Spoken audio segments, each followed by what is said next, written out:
ఇంక కంటెంట్‌ని ఎలా చెప్పాలి? ఇంట్రెస్ట్‌గా ఎలా క్రియేట్ జేయాలి అంటే, ఉదాహరణకి 18+ contents, adult contents, sexual contents ఉంటాయి. సో, అవి ఒక ఏహ్యమైన భాగంగా ఉండే అవకాశం ఉంటుంది. కాబట్టి వాటిని ఎవరు చదవరు కొంచెం. అయితే వాటిని ఇంట్రెస్టింగ్‌గా ఎలా జెప్పాలి? అంటే ఇప్పుడు అనుకుందాం ఆడవాళ్ళది శృంగారం గురించి ఒక విషయం చెప్పాలంటే అది ఎట్లా చెప్తారంటే ఉదాహరణ చెప్తాను. ఇప్పుడు గ్లాసెడు పాలున్నాయి. గ్లాసెడు పాలల్లో చెంచాడు నీళ్ళు కలిపితే ఏమవుతుంది?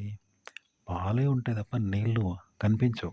ఇగో ఇలా మీరు సెక్సువల్ ఆర్టికల్ తీసుకున్నారు. దాని గురించి చెప్తున్నారు. ఎన్నో ఉంటాయి కదా! సెక్స్‌కి సంబంధించిన ఆర్టికల్స్ ఉంటాయి. శృంగారం అంటే తెలుగులో చాలా వస్తాయి ఆర్టికల్స్.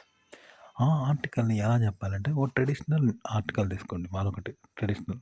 వైఫ్ అండ్ హస్బెండ్ గాని, ఆడవాళ్ళ స్వభావాలు గాని, ఆడవాళ్ళు ఎలా ఉంటారు? ఆడవాళ్ళ బాధ్యతలేమిటి? ఇలా కొట్టాలి. వితౌట్ సెక్సువల్‌గా ఆడవాళ్ళ గురించి చెప్పండి. ఆ కుటుంబం గురించి చెప్పండి. దాన్ని తీసుకొని దీనికి అనువదిస్తూ చెప్పాల్సుంటదంట. ఎట్లా అంటే ఇప్పుడు పాలల్లో నీళ్ళు పోసాం. పోస్తే నీళ్ళు కనిపించవిగ. పాలుగా మారతాయి. ఆ నీళ్ళల్లో పాలు పోసాం. ఆ విధంగా గూడా అంతే. నీళ్ళు కనిపించవు, పాలైతా ఉంటాయి. అంతే గదా! కానీ 2 కలిసే ఉంటాయి గదా! కానీ ఏర్పడవు. ఈ విధంగా అయితదనమాట.